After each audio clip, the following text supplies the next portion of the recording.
So what do you have? You have a soup of hiding a bad lie. Yeah, well, again, it's not about throwing your friends under the bus. We have the government cover-up. That's the one that has to be protected. McCann's corpse was transported in the McCann's Renault Scenic hire car some weeks after she died.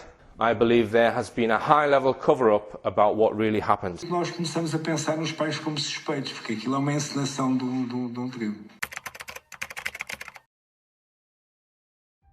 The disappearance of Madeleine McCann on the night of May 3, 2007, in Praia de Luz, Portugal, remains one of the most scrutinized and debated missing child cases in modern history. While the mainstream narrative initially framed her disappearance as a straightforward abduction by an unknown perpetrator, a closer examination reveals a far more complex web of hypotheses, inconsistencies, and unanswered questions. The abduction theory, widely accepted and propagated by media outlets, emergency services, and the public, posits that Madeleine was forcibly removed from apartment 5A at the Ocean Club Resort while her parents, Kate and Jerry McCann, were dining with friends nearby. This narrative quickly gained traction because it offered a clear and emotionally compelling storyline, an innocent child taken by a stranger, necessitating urgent global intervention. Posters, press conferences, and media campaigns reinforced this version of events, shaping public perception and influencing the investigative approach during the initial stages of the case. Yet, despite its simplicity and emotional resonance, this theory was not universally accepted, and alternative explanations began to emerge that would challenge both the official story and public assumptions.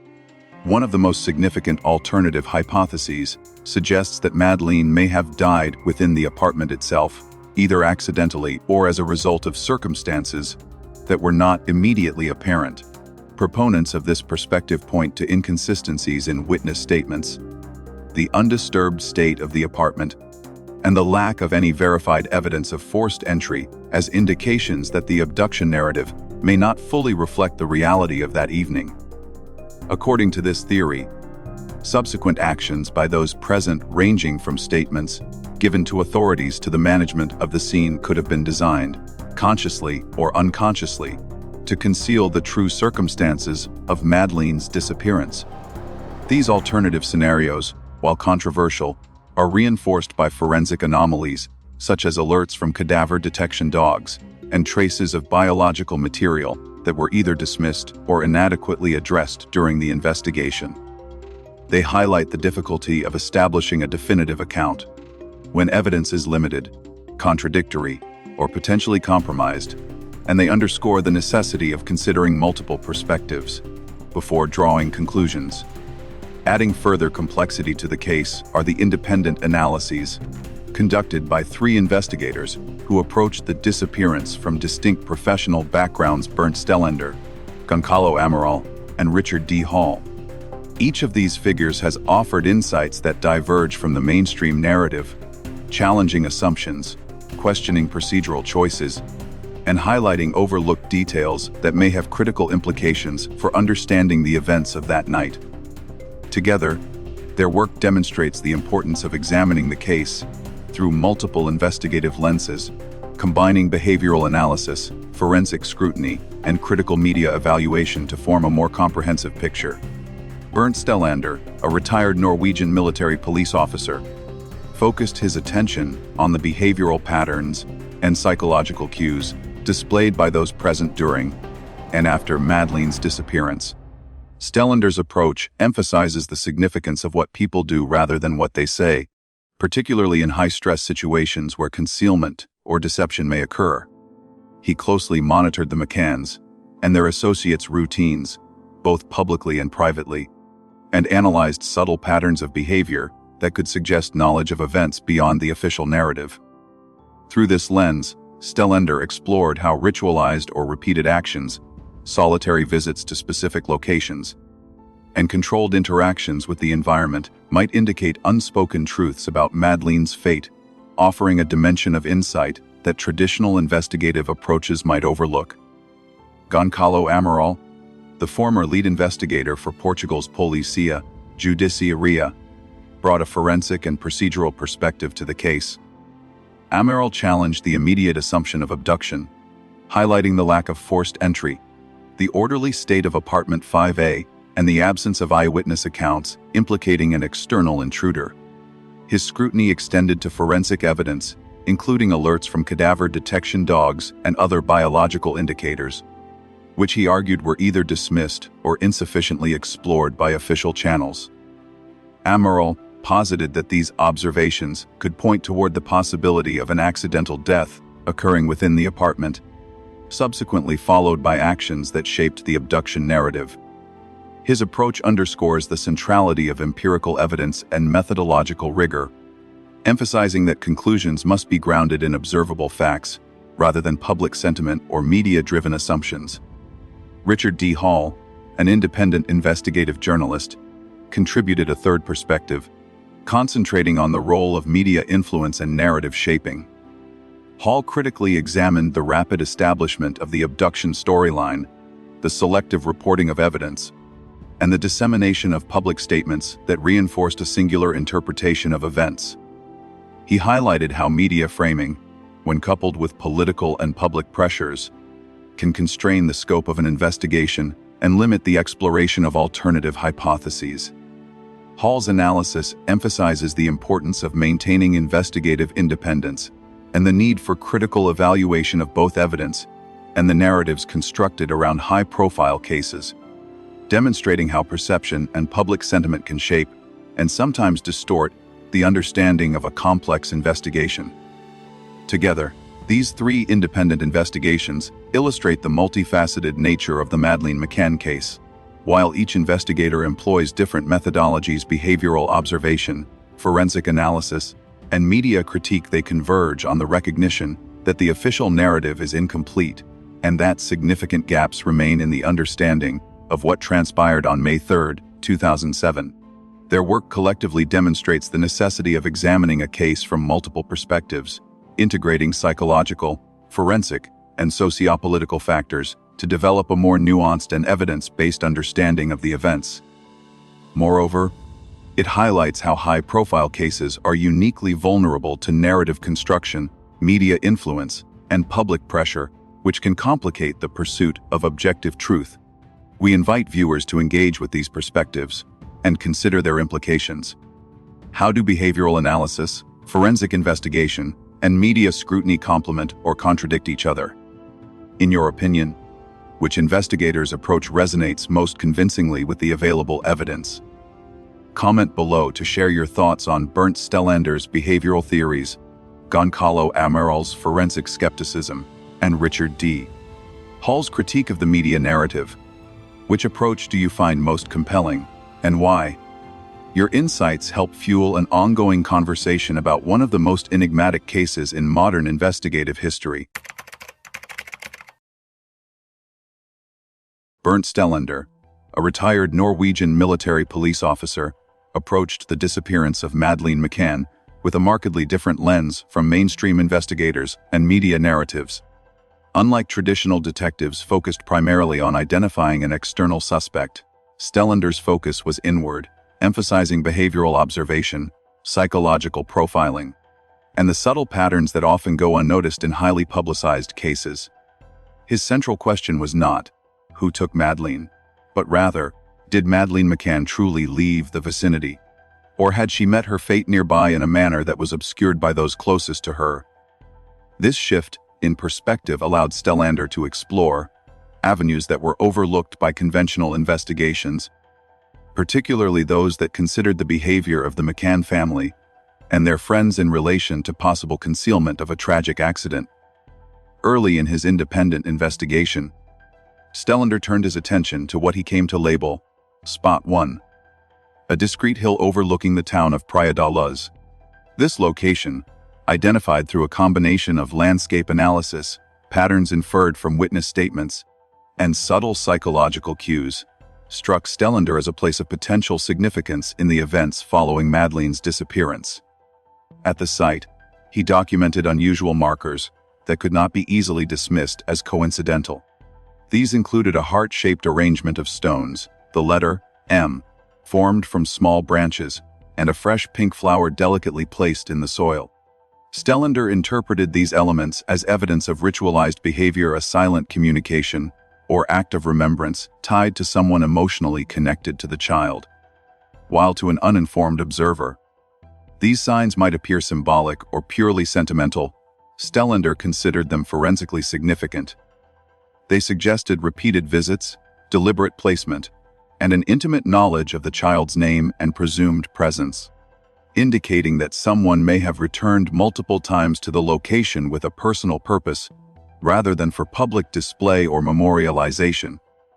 What drew Stellander's attention further was the behavior of the McCann family, particularly their repeated visits to Spot 1 without notifying local authorities.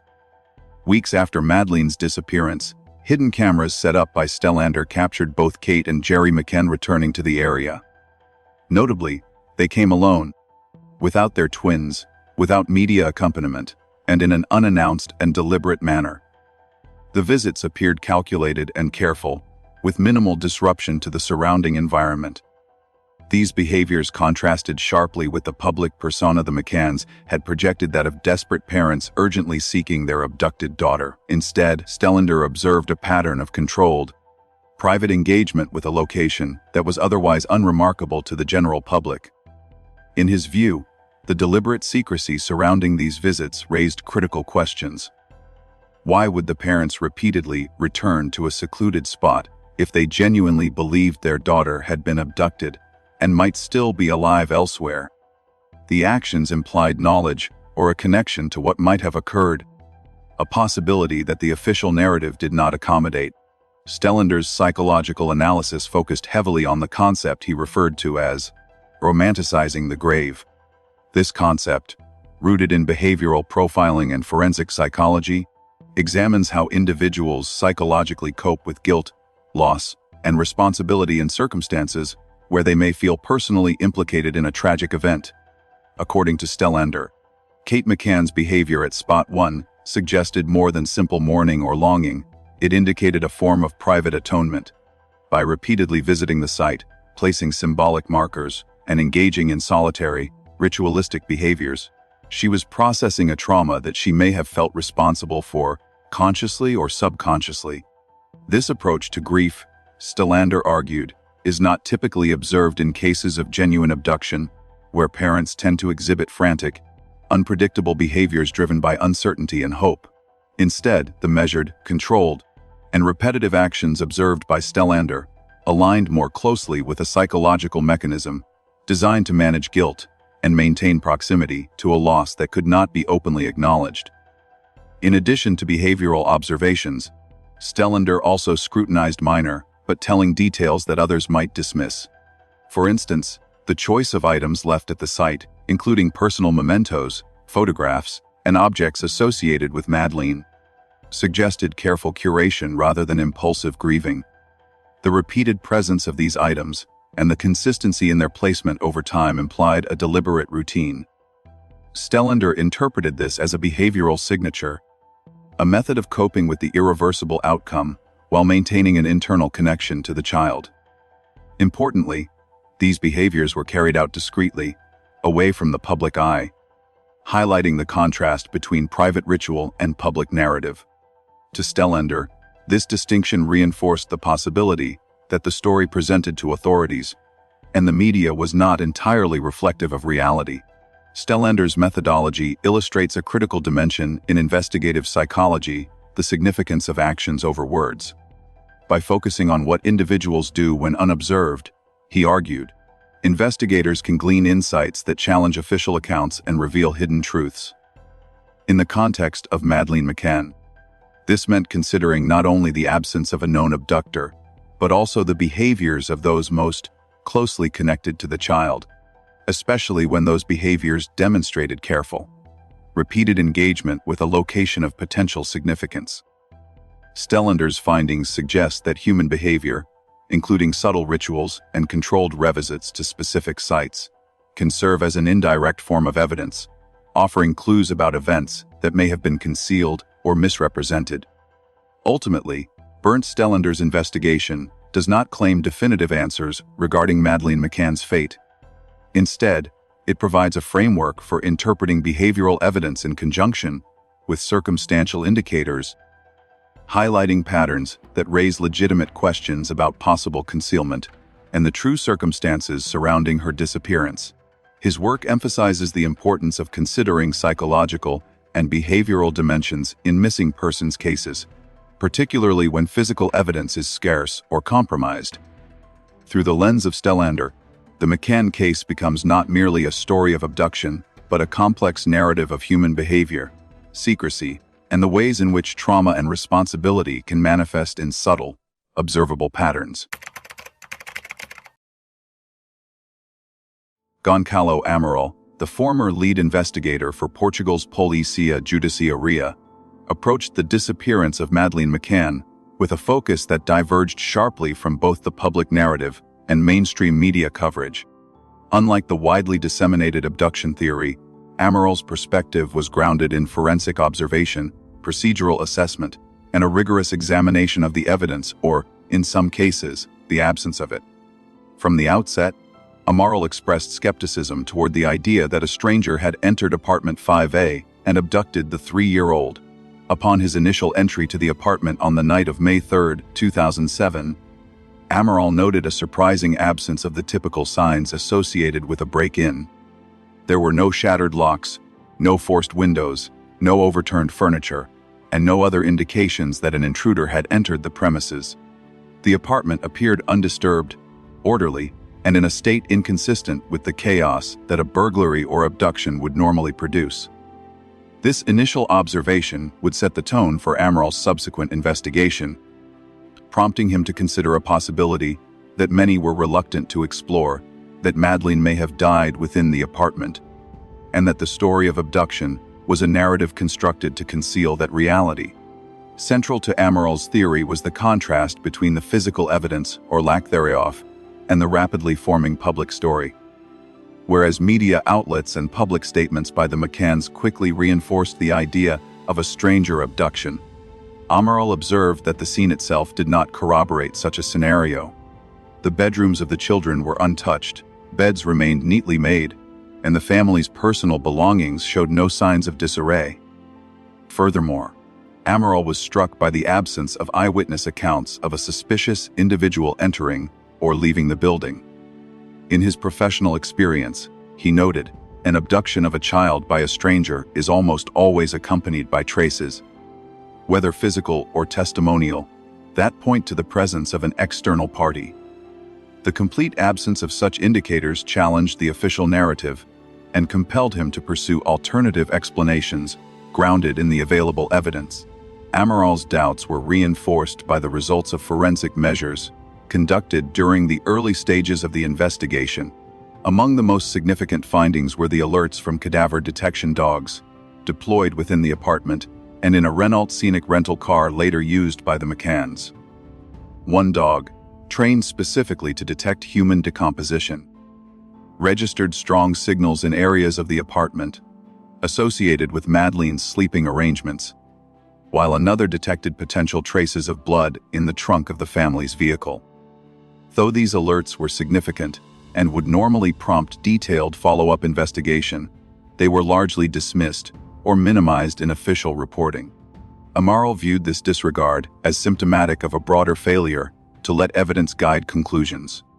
He contended that these biological indicators, combined with the orderly state of the apartment, suggested the possibility that Madeleine's death occurred on the premises and that her remains had been moved or concealed in a manner designed to avoid immediate detection. Complicating Amaral's efforts further was the pervasive influence of media and political intervention. Within hours of Madeleine's disappearance, a coordinated media campaign began, amplifying the narrative of abduction and positioning the McCanns as grieving, innocent parents in need of public support. Clarence Mitchell, a former British government media advisor, was engaged as a spokesperson for the family, ensuring that the official story was disseminated globally in a carefully controlled manner. Amaral observed that this media strategy, coupled with diplomatic interest from the British government, created a climate in which independent lines of inquiry were pressured or sidelined. Investigators faced a delicate balance, They had to navigate public sentiment, media scrutiny, and international diplomatic considerations, often at the expense of following leads suggested by forensic and behavioral evidence. In Amaral's assessment, the intervention of media and governmental entities effectively obstructed a neutral investigation and reinforced a narrative that may not have aligned with the underlying facts of the case. Amaral also highlighted inconsistencies in witness statements, particularly those of the Tapas 7, the group of friends dining with the McCanns on the night of Madeleine's disappearance. Their recollections of routine checks on the children, positions within the apartment complex, and observations of other residents varied in ways that seemed minor at first glance but became increasingly significant when evaluated in conjunction with the absence of physical evidence of intrusion. Amaral argued that these discrepancies, when combined with the forensic alerts and the undisturbed state of the apartment, pointed toward a scenario in which the child's death may have occurred inside the home, rather than as a result of an external abduction. He stressed that his conclusions were not accusatory toward the McCanns, but were instead derived from the objective evaluation of evidence that contradicted the dominant public narrative. The approach Amaral took illustrates the intersection of procedural diligence, forensic skepticism, and investigative integrity. By focusing on physical evidence, canine alerts, and the consistency or lack thereof of witness accounts, he built a theory that challenged the assumptions driving public discourse. His methodology emphasized that the absence of typical signs of a crime, particularly in the context of a purported abduction, warrants consideration of alternative scenarios, including accidental death or concealment. Moreover, Amaral's insistence on following the evidence, despite intense external pressure, underscores a fundamental principle of investigative work. Conclusions must be guided by facts, not by the most palatable or widely accepted narrative. Amaral's theory, controversial though it remains, underscores broader questions about investigative transparency and the influence of external factors on high-profile cases. The combination of forensic anomalies, lack of forced entry, witness inconsistencies, and media-driven public perception created a complex environment in which pursuing uncomfortable hypotheses carried significant professional and political risk. Despite these challenges, Amaral maintained that his primary duty as a lead investigator was to follow the evidence wherever it led, even when such a path contradicted the prevailing assumptions and provoked public controversy. His work highlights the tension between investigative objectivity and societal pressures, illustrating the difficulties faced when evidence and narrative diverge. Ultimately, Gonçalo Amaral's perspective adds a critical dimension to the understanding of the Madeleine McCann case. By focusing on forensic details, behavioral patterns, and the integrity of evidence, Amaral offered a theory centered on the possibility that Madeleine's death occurred within the apartment, and that subsequent narratives may have obscured that reality. His insistence on examining overlooked or ignored evidence and questioning the dominant abduction hypothesis challenges viewers and investigators alike to reconsider assumptions and to weigh the importance of objective, evidence-based inquiry. Amaral's work remains a cornerstone of independent investigation into the case, emphasizing the necessity of following leads grounded in fact, even amid controversy, public scrutiny, and institutional pressure. Richard D. Hall, an independent investigative journalist and analyst, approached the Madeleine McCann case with a perspective sharply critical of the mainstream abduction narrative.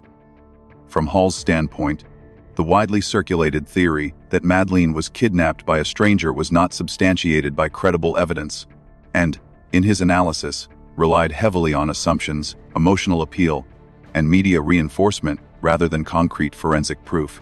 Hall contends that the abduction hypothesis, while compelling to the public and easily disseminated through global media outlets, failed to withstand the scrutiny of objective investigation and critical reasoning.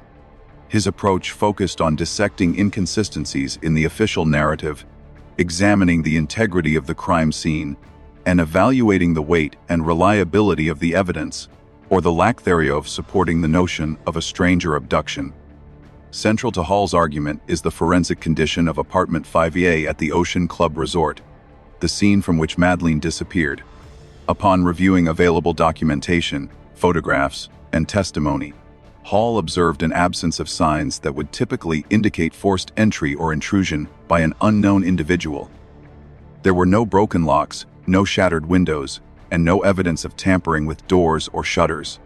The children's rooms remained orderly, with beds made and toys largely undisturbed. More notably, there were no fingerprints, footprints, or other physical traces attributable to an external party. For Hall, the physical state of the apartment directly contradicted the premise that a stranger had entered surreptitiously and removed a child, as such an act would almost certainly leave detectable evidence in some form. The lack of such indicators raised immediate questions regarding the validity of the abduction claim and whether alternative explanations for Madeleine's disappearance should be considered. In addition to the absence of physical signs of forced entry, Hall critically examined the behavior and statements of the McCann family in the immediate aftermath of the disappearance. He noted that Kate and Jerry McCann quickly asserted that Madeleine had been abducted, without engaging in the kind of exhaustive and frantic search one might expect of parents confronted with the sudden disappearance of a young child. Instead of attempting to locate the child in nearby areas, questioning neighbors, or exploring alternative scenarios, the McCanns rapidly engaged the media and positioned themselves as the innocent victims of a calculated abduction. Hall interpreted this behavior as inconsistent with genuine uncertainty or desperation, suggesting a premeditated alignment with a narrative that may not have fully reflected the facts on the ground.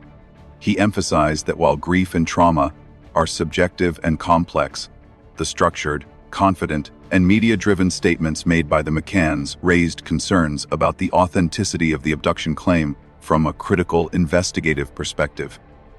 Another pivotal element of Hall's analysis concerns the evidence collected and the extent to which it was considered by authorities. He highlighted that warnings from cadaver detection dogs, trained specifically to detect human decomposition, were recorded in apartment 5A, as well as in the Renault Scenic vehicle rented by the McCanns several weeks after the disappearance. These alerts, indicative of the potential presence of a human body, were not adequately pursued or publicly integrated into the investigation by official channels. Hall argues that the dismissal or underestimation of these findings represents a significant oversight, undermining the thoroughness and objectivity expected in a case of this magnitude. Additionally, he scrutinized reports of trace DNA, blood residue, and other forensic anomalies, noting that the selective attention given to these data points contrasted sharply with the immediate acceptance of the abduction narrative. In Hall's assessment, this selective focus on certain elements of the case, coupled with the lack of thorough follow-up on forensic leads, suggests an investigative bias towards confirming a preferred storyline, rather than exploring the full range of possibilities indicated by the available evidence. Hall also considered the broader temporal and procedural context in which the abduction narrative gained traction. He observed that the McCanns' prompt engagement with the media and the rapid dissemination of kidnapping as the accepted story occurred before forensic teams had fully examined the apartment or conducted comprehensive searches of the surrounding area. From an investigative standpoint, the timeline appeared irregular. Conclusions about abduction were being publicized without sufficient empirical support, effectively shaping public perception and influencing subsequent investigative priorities. Hall argued that this premature framing limited the objectivity of the official inquiry, constrained alternative hypotheses, and placed investigators in a position where publicly contradicting the narrative could have professional and political repercussions. In essence, the case was, according to Hall, being managed as a narrative in need of closure rather than as an ongoing search for empirical truth. Furthermore, Hall highlighted the absence of any evidence implicating an external perpetrator. Despite years of investigation, no eyewitnesses were able to reliably identify a suspect, and no physical or forensic data linked a stranger to the apartment. The combination of the undisturbed environment, lack of credible witnesses, and ignored cadaver dog alerts created a pattern that, in Hall's view, was inconsistent with abduction and demanded serious reconsideration. He argued that while stranger abduction remained a plausible scenario in the abstract, the evidence supporting it in this specific case was effectively non-existent, making it premature and potentially misleading to treat it as the default explanation. Hall's methodology underscores a critical distinction in investigative practice: the need to base conclusions on tangible evidence rather than emotionally compelling narratives. By systematically evaluating the state of the crime scene, scrutinizing behavioral patterns, and critically assessing the treatment of forensic evidence, Hall challenges the mainstream abduction theory and emphasizes the importance of alternative interpretations. His work illustrates the necessity of questioning prevailing narratives, especially in high-profile cases where media influence and public expectation may overshadow objective analysis. Hall's approach is not an accusation, but a call for rigorous examination, highlighting the discrepancy between popular perception and evidentiary reality. In conclusion, Richard D. Hall's analysis of the Madeleine McCann case centers on the assertion that the abduction narrative lacks sufficient empirical support and has been perpetuated despite substantial inconsistencies and overlooked forensic evidence. Through a combination of crime scene evaluation, critical assessment of behavioral responses, and scrutiny of neglected forensic data, Hall presents a framework in which the abduction theory is questioned and alternative possibilities are explored. His work contributes to a broader understanding of the case by emphasizing the importance of evidence over narrative, and it underscores the ongoing need for objective, evidence-based inquiry in high-profile missing person investigations. One of the most compelling and perplexing elements of the Madeleine McCann case is the behavior and testimony of the group of friends, commonly referred to as the Tapas 7. This group, consisting of 7 adults who dined with the McCanns on the evening of May 3, 2007, has maintained a remarkable consistency in their statements over more than a decade. Despite the passage of time, intense media scrutiny, multiple police reviews, and public pressure, not a single member of the Tapas 7 has deviated from the narrative initially provided. On its surface, this unwavering consistency may appear to support the notion of reliability. However, when examined closely, it raises complex questions about the dynamics of group behavior, the influence of fear, and the psychological mechanisms that may drive individuals to maintain silence or uniformity in the face of contradictions. The most immediately notable aspect of the Tapas 7's testimony is its rigidity.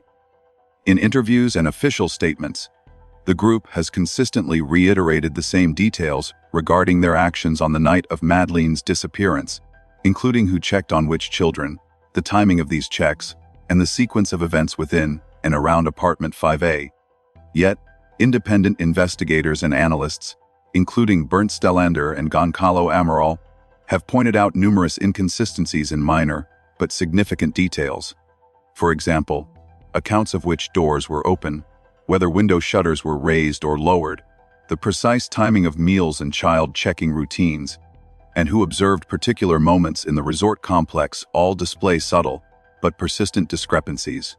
Under normal investigative conditions, such inconsistencies would prompt follow-up questioning, clarification, or even partial retraction. The absence of any adjustment in the Tapas 7 statements over 17 years suggests a psychological and social phenomenon that extends beyond mere memory error. Behavioral psychologists often describe the maintenance of uniform statements in high-stakes situations as a form of social self-preservation. In the case of the Tapas 7, silence and consistency may be interpreted less as loyalty to one another and more as a strategic safeguard against potential legal, social, or personal repercussions. Given that several members of the group hold respected professional positions, some as medical doctors or academics, the stakes for admitting to even minor deviations or errors in their accounts could be considerable. Acknowledging an inconsistency, no matter how small, might expose them to accusations of obstruction of justice, perjury, or complicity in an unintentional outcome. In this context, maintaining a uniform story becomes a form of psychological armor, a way to protect not only personal reputations, but also the group's collective social and professional standing. This dynamic also relates to a concept known in criminology as group entrapment, in which individuals become bound by collective silence and shared accountability. Even if members of the Tapas 7 did not directly contribute to Madeleine's disappearance, their awareness of the sequence of events, the circumstances within the apartment, or any inconsistencies could implicate them indirectly. In such cases, breaking ranks is perceived as dangerous, potentially exposing each individual to scrutiny or legal jeopardy. The result is a self-reinforcing pattern of silence and consistency that becomes increasingly difficult to disrupt over time. Psychologists would describe this as a form of moral and social entanglement, where the fear of consequences outweighs the perceived benefit of honesty, leading to an entrenched and enduring narrative. Additionally, there is the influence of cognitive reinforcement within the group. When individuals repeatedly rehearse or recall their accounts in the context of interviews, media coverage, or discussions among themselves, their memories can become progressively aligned. This phenomenon, sometimes referred to as contaminated memory or collective memory shaping, leads to a convergence of recollection where minor discrepancies are smoothed over and the narrative becomes standardized. In the Tapas 7 case, repeated exposure to their own statements, as well as to the statements of their peers, likely strengthened the uniformity of their accounts, creating the appearance of absolute consistency. While this may superficially suggest truthfulness, it may instead reflect a psychological adaptation to a high-pressure environment where the maintenance of cohesion is paramount. Beyond the mechanisms of fear and memory reinforcement, the Tapas 7's silence may also reflect a form of implicit compliance or internalized control. Within highly charged cases, where public opinion, media coverage, and investigative authority converge, individuals may internalize the dominant narrative, believing that deviating from it is both socially and morally risky. In such situations, the uniformity of statements serves not only as a protective measure, but also as a means of psychological survival. By adhering to the collective story, members minimize exposure, reduce cognitive dissonance, and maintain a sense of stability in an otherwise chaotic and emotionally fraught context. Critically, the endurance of the Tapas 7's uniformity, despite discrepancies and logical inconsistencies, underscores a broader tension within the Madeleine McCann investigation: the interaction between individual behavior, group dynamics, and systemic pressures. Investigators like Bernt Stellander and Gonçalo Amaral have highlighted that the consistency of the group's statements does not necessarily equate to factual accuracy. Instead, it may reveal the effects of social conformity, fear of legal consequences, and the psychological need to maintain a cohesive narrative in the face of uncertainty.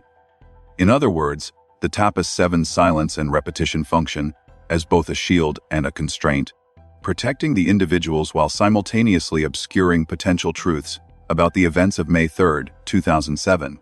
In evaluating the significance of the Tapas 7's behavior, it is also essential to consider the implications for investigative strategy. Hall, Amaral, and Stellander all recognized that the apparent coherence of witness statements does not preclude the existence of contradictions or concealed information. Rather, investigators must be attuned to subtle indicators of stress, avoidance, or behavioral anomalies, interpreting silence and uniformity not as evidence of truthfulness, but as data points in their own right. The case of the Tapas 7 illustrates how human psychology can intersect with investigative procedures, creating layers of complexity that challenge conventional assumptions about credibility, cooperation, and the reliability of testimony. Ultimately, the Tapas 7's steadfast adherence to their original narrative remains one of the most intriguing and contentious aspects of the Madeleine McCann case. Their silence is a window into the interplay of fear, moral entanglement, and social cohesion, revealing how psychological mechanisms can shape testimony in ways that obscure, rather than clarify, factual reality. By analyzing these dynamics, independent investigators provide critical insights into why, despite multiple inquiries, the case continues to defy resolution, and why inconsistencies in witness statements must be understood within the broader framework of human behavior under pressure. In the immediate aftermath of Madeleine McCann's disappearance on May 3, 2007, one of the most consequential factors shaping public perception and investigative direction was the unprecedented role of media management and political involvement. At the forefront of this orchestrated communication effort was Clarence Mitchell, a former British government communications officer with extensive experience in managing high-profile public narratives. Mitchell was hired by the McCann family to act as their official spokesperson, providing strategic guidance on how to present information, manage interviews, and respond to the deluge of global attention. From the outset, Mitchell's role was not merely to inform the public, but to frame the narrative in a manner that positioned the McCanns as sympathetic parents and Madeleine as the innocent victim of an external perpetrator. The deliberate crafting of this narrative had profound implications, not only for public perception, but also for the conduct of the investigation itself. Media coverage, both in the United Kingdom and internationally, swiftly amplified the story of a young child abducted by an unknown stranger. Headlines, television reports, and news bulletins emphasized Madeleine's innocence, the heroism and despair of her parents, and the alleged threat posed by an unseen predator. This rapid dissemination of a simplified, emotionally compelling narrative established a dominant storyline within hours of the disappearance. According to independent investigators and analysts, this early framing created a kind of narrative inertia in which any alternative hypotheses, such as the possibility of an accident within the apartment or other explanations inconsistent with abduction, were marginalized or dismissed outright. The result was a public perception in which the McCanns were immediately viewed as grieving victims, and the story of stranger abduction became deeply ingrained in both public consciousness and media reporting. Hall, Amaral, and Stellander, each in their respective investigative frameworks, have emphasized the impact of this early media saturation. They argue that the rapid promotion of the abduction narrative exerted indirect pressure on law enforcement, influencing the allocation of investigative resources and shaping the priorities of officers on the ground. For example, instead of thoroughly exploring alternative scenarios or fully scrutinizing forensic evidence, early investigative efforts were guided by the prevailing assumption that an intruder had taken Madeleine. This focus arguably constrained investigative creativity and narrowed the scope of inquiry, limiting consideration of behaviors, anomalies, and evidence that contradicted the abduction hypothesis. Political intervention further amplified the influence of media management. The British government, recognizing the international prominence of the case and the intense public interest, engaged in diplomatic coordination and advocacy on behalf of the McCanns. Government representatives, emboldened by public sentiment and media attention, provided channels of support, guidance, and influence that were unprecedented for a missing person investigation abroad. While the stated intention was to assist in locating Madeleine and ensuring her safety, the effect was to shape investigative priorities and constrain the objectivity of local law enforcement in Portugal. Officers were operating in an environment in which political and media pressures reinforced a singular narrative, thereby complicating the pursuit of independent lines of inquiry that might have examined alternative possibilities more rigorously. The strategic coordination between media representation and political oversight created what independent analysts have described as a narrative firewall around the McCann family. The public was presented with a version of events in which the parents were both innocent and heroic, while speculation or questions about inconsistencies, overlooked evidence, or alternative hypotheses were implicitly discouraged. Media coverage rarely addressed the forensic anomalies reported by cadaver dogs, the alerts in the Renault Scenic rental vehicle, or the absence of forced entry into apartment 5A. Instead, coverage emphasized emotive storytelling, public appeals, and the perpetuation of the abduction scenario. In this sense, the media did not merely report on events, it actively curated the storyline, influencing both public perception and the broader context in which investigators operated. The consequences of this orchestrated media and political intervention were significant and enduring. Investigative leads that might have challenged the abduction narrative were deprioritized or overlooked, forensic evidence that suggested alternative possibilities, including signs of decomposition detected by dogs or trace biological material in the apartment and vehicle, received limited attention. Witness statements and behavioral anomalies, such as the consistent yet potentially rehearsed accounts of the Tapas 7, were interpreted within the framework of the abduction hypothesis, rather than examined independently. In effect, the alignment of media narrative, political advocacy, and public sentiment created an environment in which certain questions were effectively silenced, and alternative investigative paths were constrained. Furthermore, the intervention of both media and government actors shaped the legal and social discourse surrounding the McCanns. Public sympathy was mobilized in such a way that the McCanns became untouchable figures in the eyes of many, reinforcing the emotional authority of their statements while discouraging critical examination. Independent investigators like Richard D. Hall have pointed out that this phenomenon transformed the case from an empirical investigation into a high-profile media event where perception and narrative management were prioritized over the objective pursuit of evidence. Gonçalo Amaral, who advocated for following the forensic trail, faced significant professional and public backlash for raising hypotheses that contradicted the accepted narrative, illustrating the risks associated with challenging the dominant media-sanctioned story. In sum, the interplay between Clarence Mitchell's media management, the amplification of the abduction narrative, and political intervention by the British government created a profound distortion in both public perception and the operational environment for investigators. The McCann case demonstrates how media strategy and political influence can shape the trajectory of high-profile investigations, sometimes at the expense of evidence-based inquiry. The careful curation of information and the strategic presentation of narrative ensured that the McCanns were portrayed as victims, while simultaneously marginalizing alternative hypotheses and complicating objective scrutiny. This dynamic has enduring implications for how missing person cases are investigated, particularly when they attract intense international attention. And it underscores the critical importance of maintaining investigative independence from external pressures.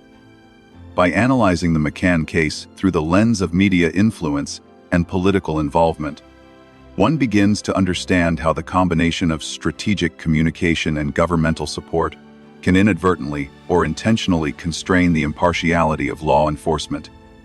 The case illustrates the challenges faced by investigators like Hall, Amaral, and Stellander, whose independent assessments were complicated by the broader environment of narrative control. Ultimately, the involvement of media and government created a structural bias that shaped the direction of the investigation, the interpretation of evidence, and the public's understanding of the events, highlighting the powerful and sometimes problematic role that external forces can play in high-profile criminal cases.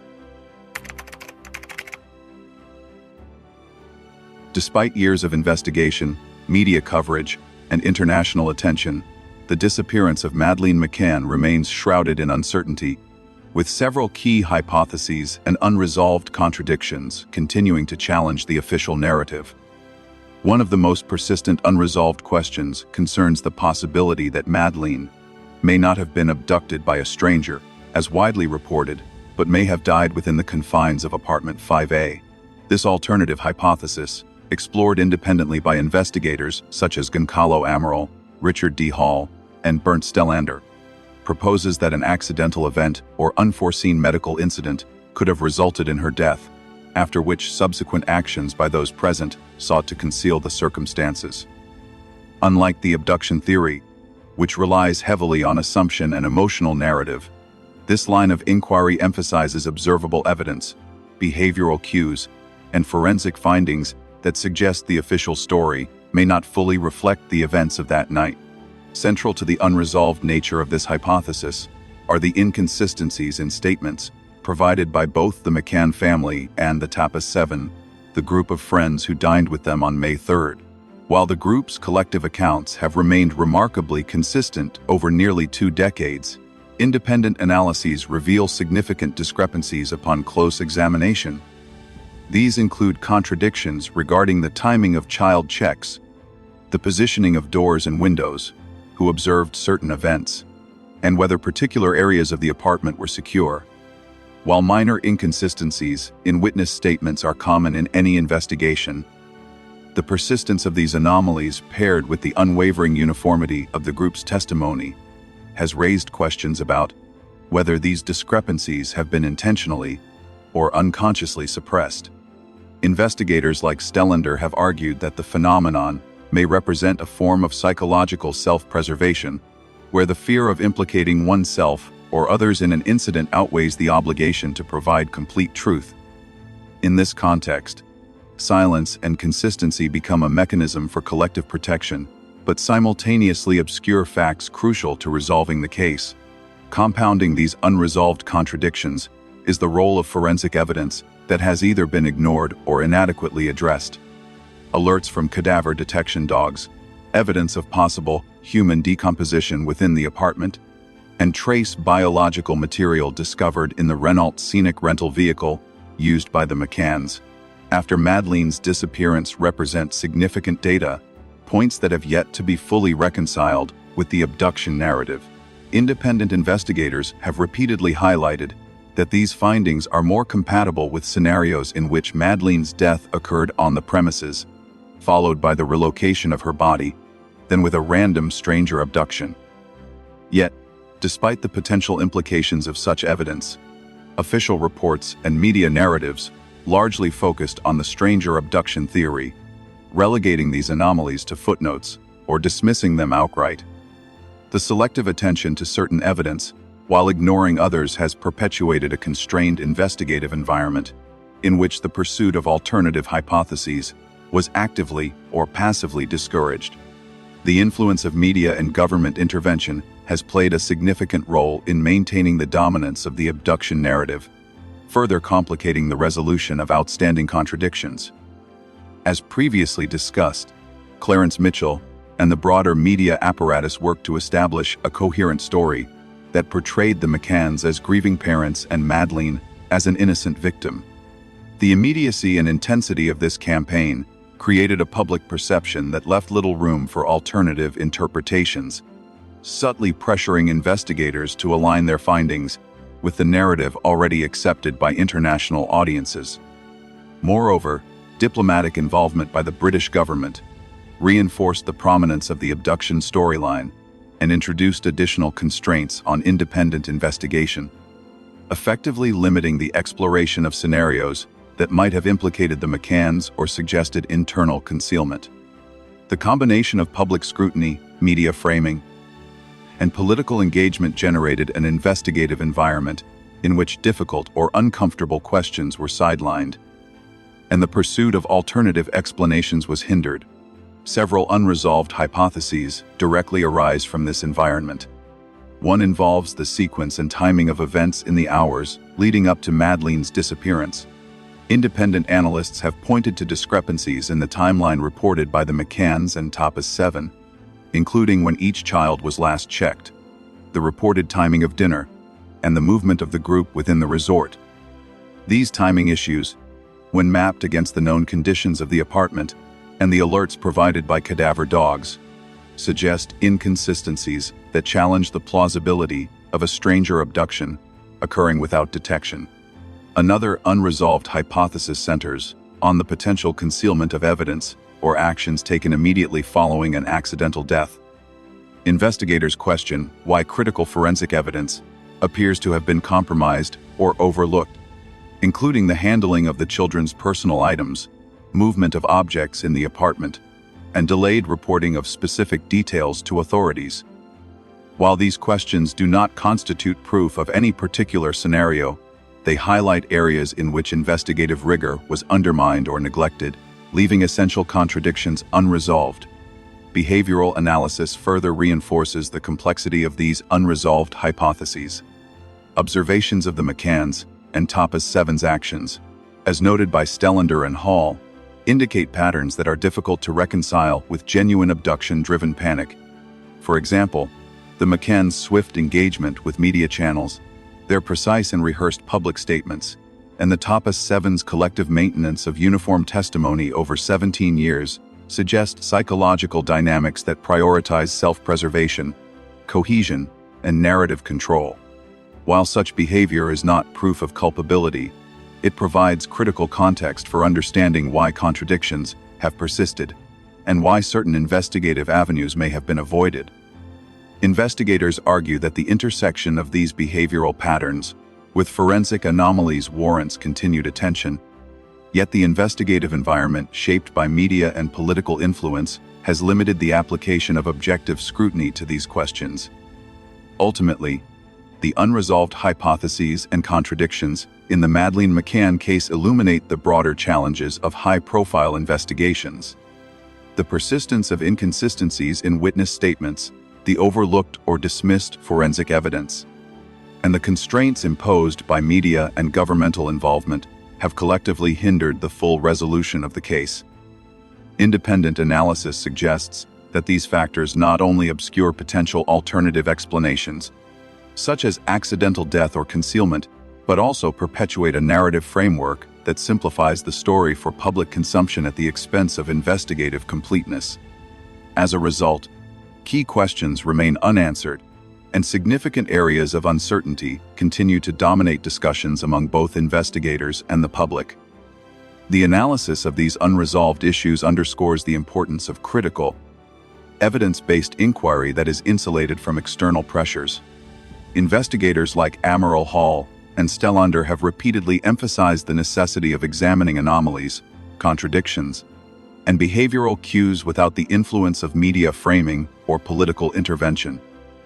The enduring lack of resolution in the case highlights how procedural constraints, narrative dominance, and selective attention to evidence can impede justice, leaving crucial questions unanswered.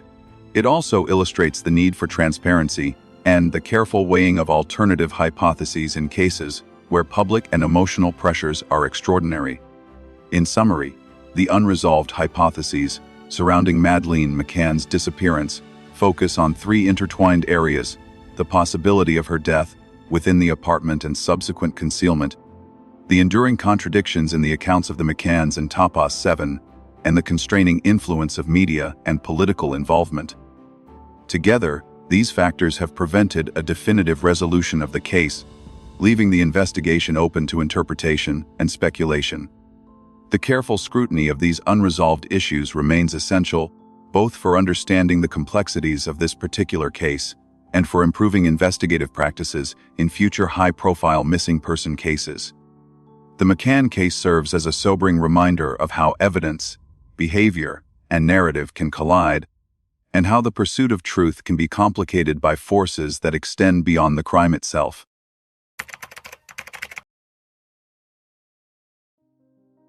As the investigation into the disappearance of Madeleine McCann has unfolded over the past 17 years, the perspectives of independent investigators, such as Bernt Stellander, Gonçalo Amaral, and Richard D. Hall, offer a multifaceted lens through which the case can be examined.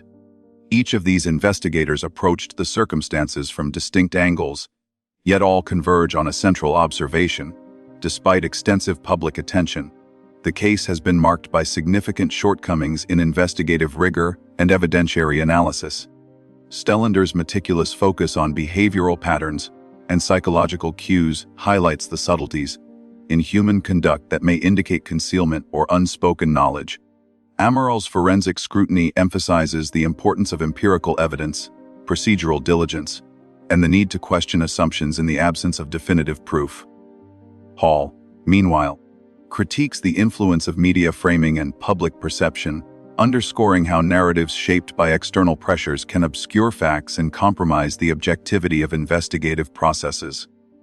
Together, these analyses illuminate not only potential gaps in the official investigation, but also the challenges of maintaining investigative integrity in high-profile, emotionally charged cases. One of the most striking lessons derived from the work of these three investigators is the critical role that transparency, thoroughness, and evidence-based reasoning play in the pursuit of justice. In Stellander's assessment, the careful observation of repeated behaviors, ritualistic patterns, and deviations from expected emotional responses can reveal as much as or sometimes more than physical evidence alone. His work emphasizes that investigative attention must extend beyond the immediately visible and account for human psychology, particularly when evaluating the actions of those closest to the victim. Similarly, Amaral's insistence on examining forensic details, inconsistencies in witness testimony, and the potential implications of overlooked biological indicators reinforces the necessity of following the evidence wherever it leads, even when it challenges popular assumptions or confronts politically sensitive narratives. Hall's critiques of media influence serve as a cautionary reminder that public perception, however persuasive, should never replace rigorous, impartial investigation, as premature narrative formation can constrain inquiry, influence procedural decisions, and shape the public's understanding in ways that are difficult to reverse. The convergence of these perspectives also highlights the importance of questioning official narratives in cases where evidence is ambiguous or incomplete.